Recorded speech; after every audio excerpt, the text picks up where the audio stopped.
Hello, I just wanted to go over some of the repercussions of the Biden visit to Asia.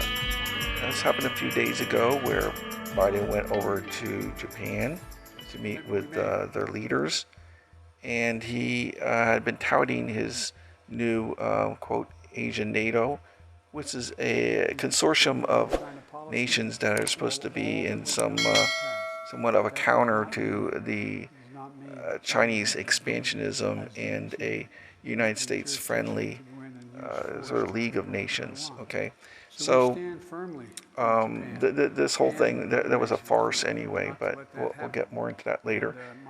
And what was kind of famous out of all that was, when the reporter asked Biden about defending, Taiwan, against Chinese invasion, he said, without hesitation, yes, and that was his commitment. And then, of course, the White House, immediately, rolled that back and said that, what he really meant, they didn't really say that, but that he respects the one China policy, and that they had no opinion on the independence of Taiwan. Okay, so basically it's just like confirming what I've always said is Biden's not really the president. He's just an empty suit, and people really running this country is some kind of cabal. It's so obvious that when you completely country, I mean, what could be more clear of a contradiction than that? He says yes and they say no. Okay, there's obviously something wrong with this picture, and it's very, very dangerous. And some people might think, oh, well, Biden alone is rather dangerous. I agree. Having a completely demented, not to mention he's not very intelligent, person running things alone is very dangerous.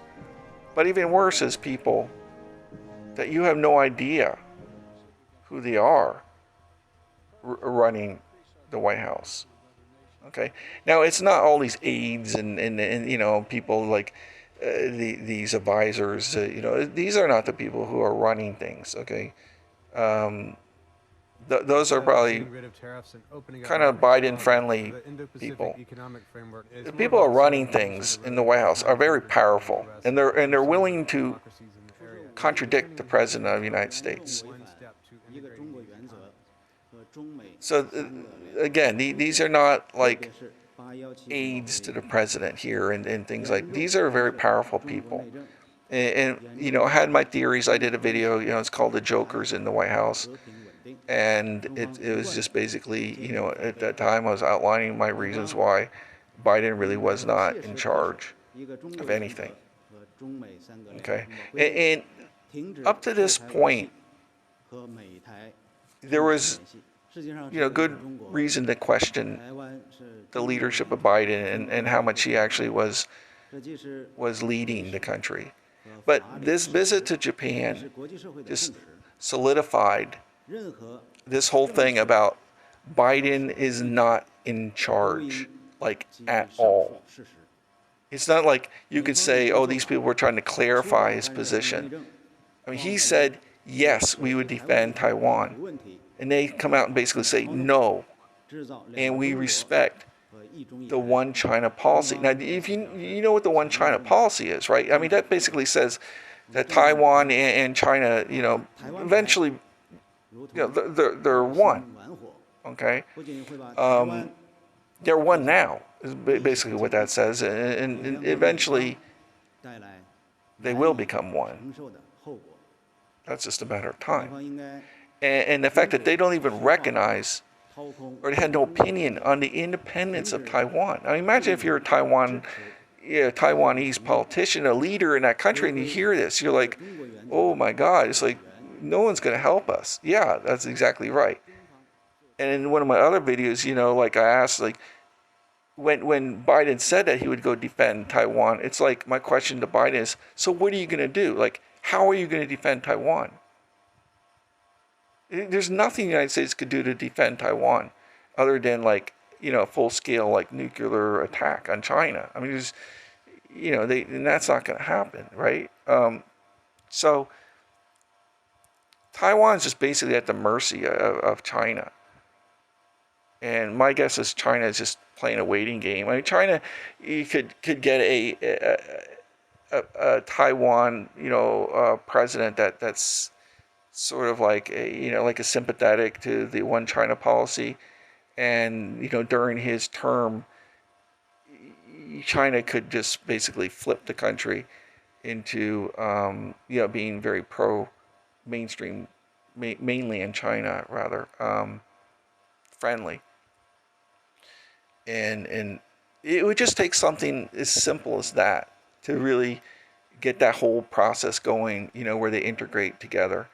It would not take very much. I think this whole idea that the Chinese are going to invade Taiwan, I think this is a lot of posturing, because China does not have to invade Taiwan.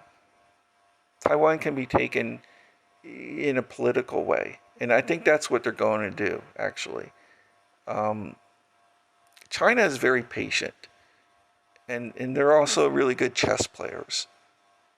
So we'll see, maybe not really chess players, but I mean, you know what I mean. They're good at strategy. So the other issue here, that made this visit a complete disaster and very alarming, was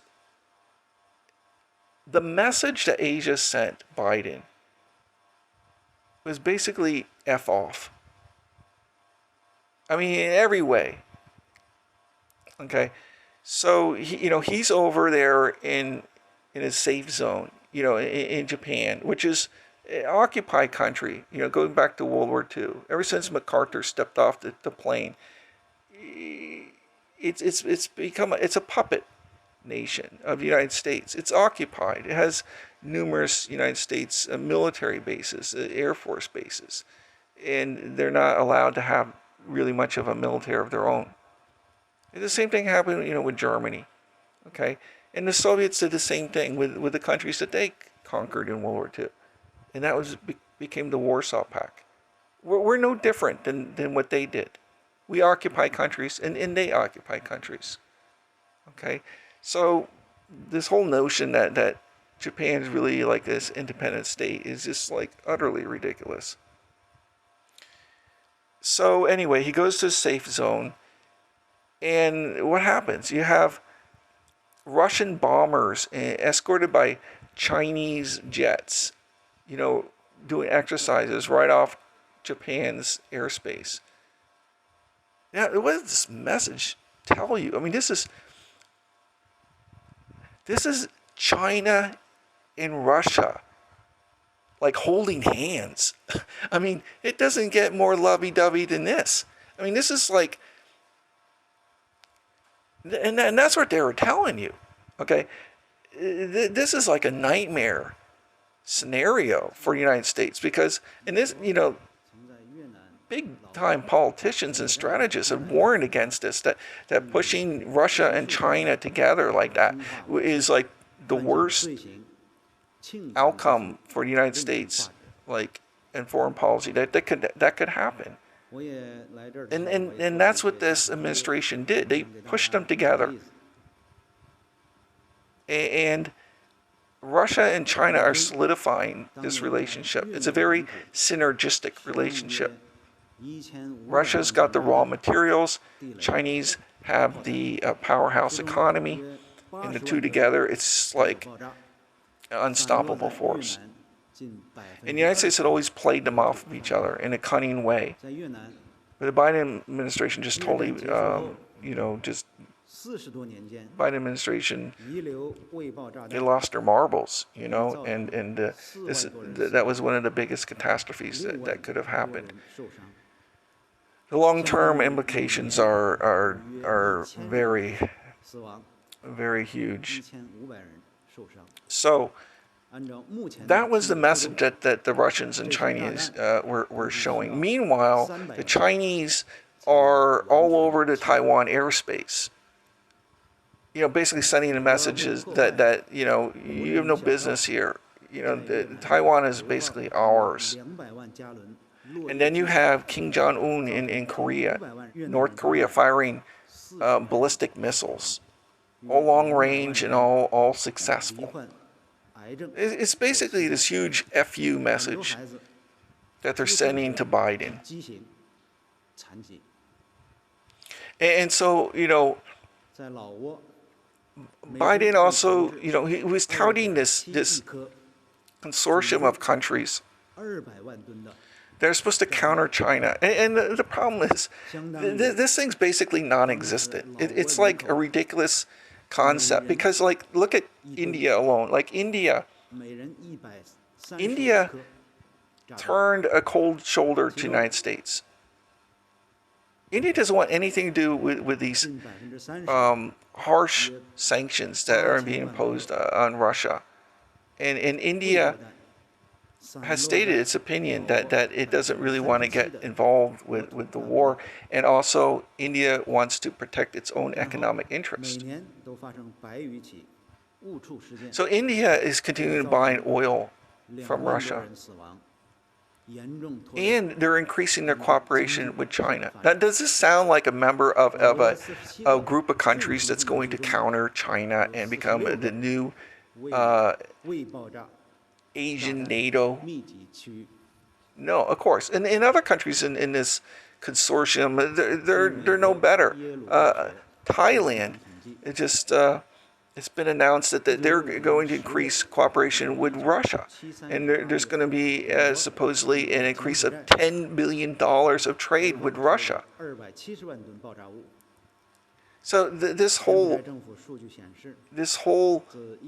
Asian NATO is basically a farce. And it just goes to show, when you look at the whole picture here, what do you see? You see a president who's really not a president, in a complete contradiction to whoever really is controlling the White House. That's scary, right? I mean, you've got to see that that's a frightening notion to know that I feel a lot of people wish they didn't vote for Biden, okay? But that doesn't even matter because he's not even in charge. The cabal that's running things, you have no idea who these people are. We have some clues that they're very un-American, that they don't give a damn about anything to do with the United States. I mean, look at what they did, Afghanistan, what they did with the open border and the lawlessness, defund the police, destruction of American family and the value systems, education systems being destroyed. There's homelessness everywhere. Americans lost $20 trillion since January. Okay? Not to mention rampant inflation and a host of other issues that all kind of sprung up. And I don't think any of this was just bad luck. This was all done by design. And maybe after if Biden gets taken out on the 25th Amendment, that's where you remove the president for incompetence. This is just going to go on. So, I think to me that is very alarming, that the fact that you saw that contradiction in there with, and it's just like complete opposite, going from defending Taiwan and that's our policy to, no, we believe in one China policy, which is basically unification, and that they have no opinion on the independence of Taiwan. I mean, that's opposites, right? So, I mean, just shows that fact that who you think is in charge isn't. And that's scary. Okay, so that's my main point. Number two is the reaction that he got in Asia is so unwelcoming. And it's like there's like a domino effect going on over there now, where country after country, the country is starting to turn, against the United States. Like, look at India is like, was considered kind of like, a big ally of the United States. And you could count on them more than not. And now they're like turning away, and in a big way. And China, you could say maybe it was like maybe on a scale of 1 to 10, a 5. Like, they needed us, we needed them. Yes, we insult them sometimes, they insulted us. But, they bought our treasuries, they produced a lot of products, we buy them. It was just this kind of like this so-so relationship, right? There's some mutual respect in there. But now, we've kind of pushed them off to being like an enemy. So instead of being like a 5, now they're like, a 1 or a 2. And pushed them right into the arms of Russia. So these are massive, massive changes. And, you just don't hear a whole lot of people talking about these things. But these are huge. And then this consortium of countries, he's talking about this invisible consortium is utterly ridiculous and non-existent. So I don't think we have very many allies anymore in Asia, and I'm seeing a very large pivot going on in Asia, personally. And I think you could say that Asia was fairly pro-United States as a whole, like several years ago. And now you could probably say it's moving down to becoming more independent-minded and more like Chinese, pivoting away from the United States. Like, they don't need us anymore, kind of thing. And I just think it's really sad, if you're an American, seeing this, because I think a lot of this is totally unavoidable.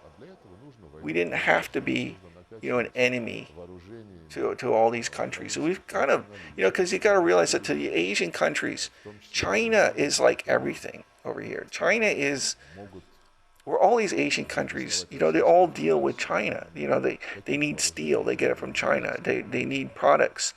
If you're like in Philippines or Thailand, when you order stuff, you're ordering products from China.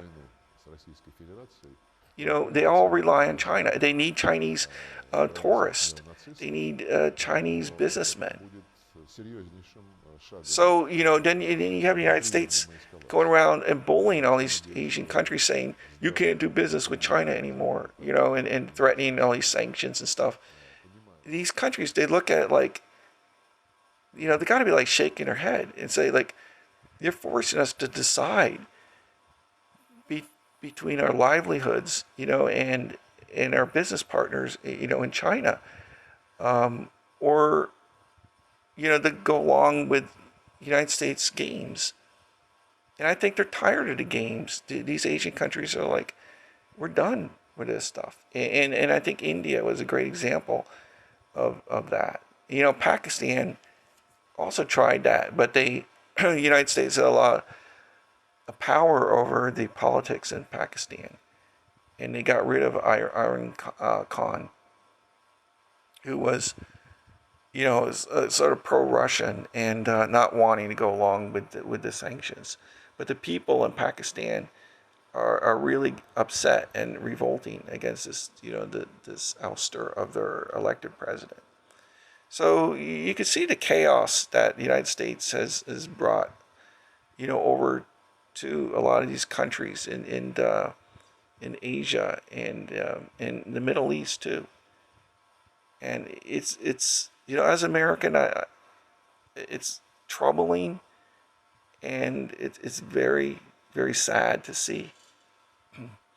American prestige at one time was highly regarded. A lot of countries always wanted to be friendly with the United States.